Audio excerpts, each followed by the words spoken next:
오늘 리뷰할 영화는 나우 유시미 3편입니다. 2편 이후 약 10년 만에 등장한 속편인데요. 이번 작품의 연출은 루벤 플래셔 감독이 맡았습니다. 이 감독은 좀비랜드, 베놈, 언차티드를 만든 인물입니다. 저는 개인적으로 좀비랜드를 매우 좋아하는데요. 제시 아이젠버그의 쉴 새 없는 입담과 캐릭터의 매력, 그리고 감독 특유의 재기발랄함을 아주 좋게 기억하고 있어 어느 정도 기대감을 안고 극장을 찾았습니다. 하지만 나우 유시미 시리즈는 제게 완전히 검증된 시리즈는 아니었습니다. 1편은 나름 재미가 있었지만 2편은 마술인지 마법인지 모를 정도로 과장된 연출이 많았기 때문입니다. 그래도 이번 3편에서는 다시 마술적인 요소가 많이 복귀했습니다. 트릭을 활용한 마술적 반전도 눈에 띄었고, 중세성을 연상시키는 구조의 집에서 펼쳐지는 액션 장면 역시 꽤 볼만했습니다. 또한 제시 아이젠버그, 우디 헤럴슨, 데이브 프랭코 등 원년 멤버들이 그대로 돌아왔고, 2편에서 첫 등장했던 롤라도 다시 합류합니다.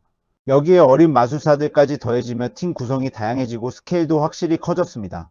이런 요소들만 보면 분명 재미있을 것 같은데요. 그런데 영화가 왜 이렇게 재미가 없는 걸까요?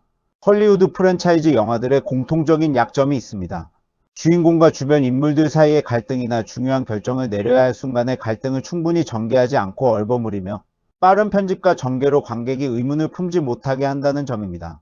결국 개연성이 떨어지고 관객은 주인공에게 집중하기가 어려워집니다. 이번 나우 유시미 3도 이 문제를 그대로 안고 갑니다. 결국 1, 2, 3편이 크게 다르지 않은 공장에서 찍어낸 듯한 양산형 구조의 영화가 되고 말았습니다. 이 시리즈가 갖는 특별한 점은 반전입니다.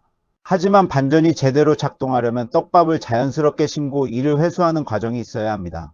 그래야 관객이 스스로 추리하며 영화에 몰입하게 되고 마지막 반전에서 쾌감을 느끼게 되죠. 그러나 3편은 이 점이 제대로 지켜지지 않습니다.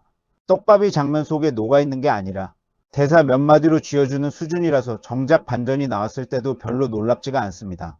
1편이 처음 나왔을 때만 해도 마술사들이 벌이는 하이스트 영화라는 신선한 분위기와 세계관 확장이 기대를 모았지만 2편과 3편에 걸쳐 이 좋은 소재를 제대로 활용하지 못한 것이 아쉽습니다.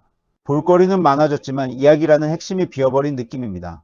그리고 보면서 늘 드는 생각이 하나 있습니다. 도대체 왜 이런 중대한 임무를 마술사들에게 맡기는 걸까?